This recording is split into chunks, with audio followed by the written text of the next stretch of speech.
Good morning student, how are you? I hope you all are fit and fine. बच्चों, जो दिसंबर का जो lesson बच गया था आपका 14, वो आज मैं पढ़ा रही हूँ।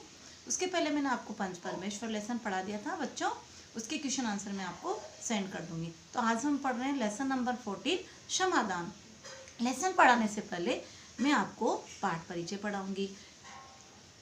बच्चों, ये जो कहानी है अत्यंत मार्मिक कहानी है। इसमें एक व्यापारी भागीरथ की 26 साल तक एक ऐसे गुनाह की सजा उसको भुगतनी पड़ी जो उसने की नहीं थी। यानी अपराध तो किसी और ने किया था, लेकिन सजा उस व्यक्ति ने भुगती। 26 साल बाद उसकी मुलाकात असली कातिल से होती है। मौका होते भी वो उस बदला नहीं लेता। असली कातिल को उसके किए पर पछता होता है। उसको पता लग जाता है कि इस व्यक्ति ने मेरे साथ बुरा किया, लेकिन फिर भी वो क्या करता है, उसके को कुछ नहीं कहता। लेकिन वो जो व्यक्ति है वो बड़ा पछताता है और वो पुलिस को सब कुछ सच सच बताता है। जब भागीरथ को रिहा करने का समय आता है तो उसका क्या हो जाता है, देहांत हो जाता है। बच्चों, open your book, lesson number 14, क्षमादान। दिल्ली नगर में भागीरथ नाम का एक युवक सौदागर रहता था। इसको आप अंडरलाइन करो। वहाँ उसकी अपनी 2 दुकानें और रहने का मकान था। यह अवस्था में उसे मद्य पीने की बान पड़ गई थी, यानी शराब पीने की आदत हो गई थी।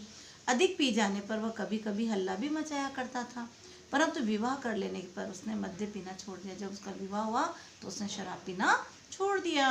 गर्मी में एक समय वह कुंभ में पर गंगा को जाने को तैयार हो गया। अपने बच्चों और स्त्री से विदा मांगने आया। स्त्री, प्राणनाथ, आज न जाइए, मैंने बुरा सपना देखा। उसके पत्नी के लिए कि मैंने बुरा सपना देखा, आप मत जाइए। भागीरथ, प्रिय, तुम्हें भय है कि मैं मेले में जाकर तुम्हें भूल जाऊंगा।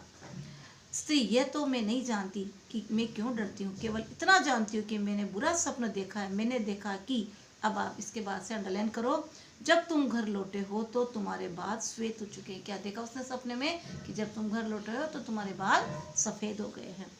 सेकंड पैराग्राफ देखेंगे बच्चों। भागीरथ, ये तो सगुन है, देख लेना, मैं सारा माल बेच मेले से तुम्हारे लिए अच्छी अच्छी चीज़ें लाऊंगा। यह गाड़ी पर बैठ वह चल दिया। आधी दूर जाकर उसे एक सौदागर मिला। कौन मिला उसे? सौदागर मिला, जिसने उसकी जान पहचान जिससे उसकी क्या थी, जान पहचान थी। वे दोनों रात को एक ही सराय में ठहरे, एक ही धर्मशाला में ठहरे। संध्या समय भोजन कर पास की कोठरी में सो गए। भोजन किया और अपने अपने कोठरी में सो गए। भागीरथ को सवेरे जाग उठने की अभ्यास। भागीरथ सुबह जल्दी उठ जाता था। ये विचार करके ठंडे ठंडे राह चलना सुगम होगा और मुंह अंधेरे उठ गाड़ी तैयार कराई और भटियारे के दाम चुकाकर चलता बना। 25 कोस जाने पर घोड़ों को आराम देने के लिए एक समय में ठहरा और आंगन में बैठकर क्या करा, सितार बजाने लगा। बच्चों, turn your page, page number 83। अचानक क्या आई, एक गाड़ी आई। पुलिस का एक कर्मचारी और 2 सिपाही उतरे। कर्मचारी उसके समीप आकर पूछने लगा। पूछा कि तुम कौन हो, कहाँ से आए हो, तुम रात को कहाँ ठहरे थे, अकेले थे या कोई साथ था, तुमने साथी को आज सवेरे देखा या नहीं, तुम मुंह अंधेरे क्यों चले आए हो। पुलिस उससे पूछ रही कि तुम सुबह सुबह क्यों चले आए, तुमने किसी को देखा क्या। भागीरथ को अचंभा हुआ। उसको अचंभा हुआ कि भाई क्या बात है, ये प्रश्न क्यों पूछे जा रहे हैं। बोला, आप तो मुझसे इस भांति पूछते हो जैसे मैं कोई चोर या डाकू हूँ। तो मैं तो गंगा स्नान करने जा रहा हूँ, आपको मुझसे क्या मतलब। कर्मचारी, मैं इस प्रांत का पुलिस ऑफिसर हूँ। कर्मचारी बताता है कि भाई मैं पुलिस ऑफिसर हूँ और ये प्रश्न इसलिए करता हूँ कि जिस सौदागर के साथ तुम कल रात सराय में सोए थे वह मार डाला गया। हम तुम्हारी तलाशी लेने आए हैं। क्या बोला कि मैं जो सौदागर था तुम्हारे साथ में रात में सराय में रुका था, वो मारा जा चुका है और हम तुम्हारी तलाशी लेने आए। यह कब उसके असबाब की तलाशी लेने लगा। एकाएक थैले में से क्या निकला, छुरा निकला।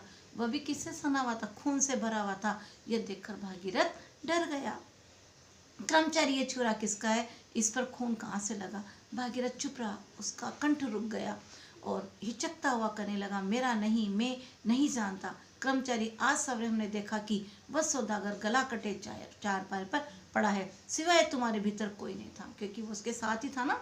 अब यह खून से भरा हुआ छुरा इस थैली में से निकला है। तुम्हारा मुख ही गवाही दे रहा है कि बस तुमने ही उसे मारा है, क्योंकि उसके बैग में छुरा निकला। तो पुलिस वाले को शक हुआ कि इसने मारा है। भागीरथ ने सौगंध खाकर कहा, मैंने सौदागर को नहीं मारा। भोजन करने के पीछे फिर मैंने उसे नहीं देखा। मेरे पास अपने 8,000 रुपये हैं, यह छुरा मैंने नहीं ये छुरा मेरा नहीं। उसने कहा मेरे पास 8,000 रुपये, ये छुरा मेरा नहीं है। परंतु उसकी बातें उखड़ी थी, मुख पीला पड़ गया था और वो अपनी पापी की भांति भय से काँप रहा था। जब अचानक पुलिस सामने आ जाए और ऐसा मामला हो जाए तो कोई भी जो निरपराधी है वो भी क्या होता है, उसको भी डर लगने लग जाता है, चेहरा जो एकदम पीला पड़ जाता है। उसकी बात उखड़ी हुई थी, मुख पीला पड़ गया था और वह पापी की बात भय से काँप रहा था। पुलिस अफसर ने सिपाहियों को हुक्म दिया कि इसको हथकड़ी कसकर गाड़ी में डाल दो। अब सिपाहियों ने उसके हथकड़ी कसी तो वो रोने लगा। उसके हथकड़ी डाल दी क्योंकि उसने बेचारे ने अपराध ही नहीं करा था। निरपराधी को पुलिस ने पकड़ लिया, लेकिन पुलिस भी क्या है, सबूत देखा उन्होंने। वह रोने लगा। अफसर के पास के थाने पर ले जाकर उसका रुपया छीन उसे हवालात में डाल दिया। उसके जो 8,000 रुपये थे वो भी छीन लिए और हवालात में डाल दिया। इसके बाद दिल्ली में उसके चाल चलन की जांच की गई। सब लोगों ने यही कहा कि पहले वह पेज नंबर 84 टर्न करो बच्चों। पहले वह मद्यपान पीकर बकझक किया करता था, पर अब उसका आचरण अच्छा है।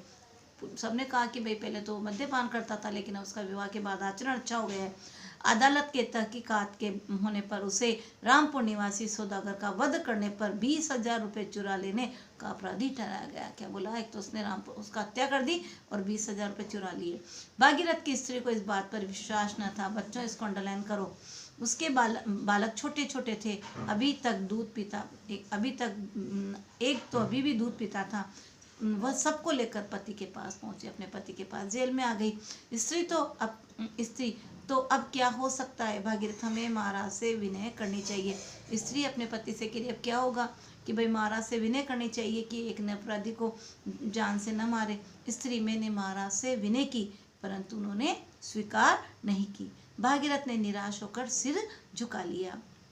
बच्चों, आज हम यहाँ तक पढ़ेंगे। भागीरथ ने निराश होकर सिर झुका लिया। नेक्स्ट पार्ट हम नेक्स्ट क्लास में पढ़ेंगे। Thank you.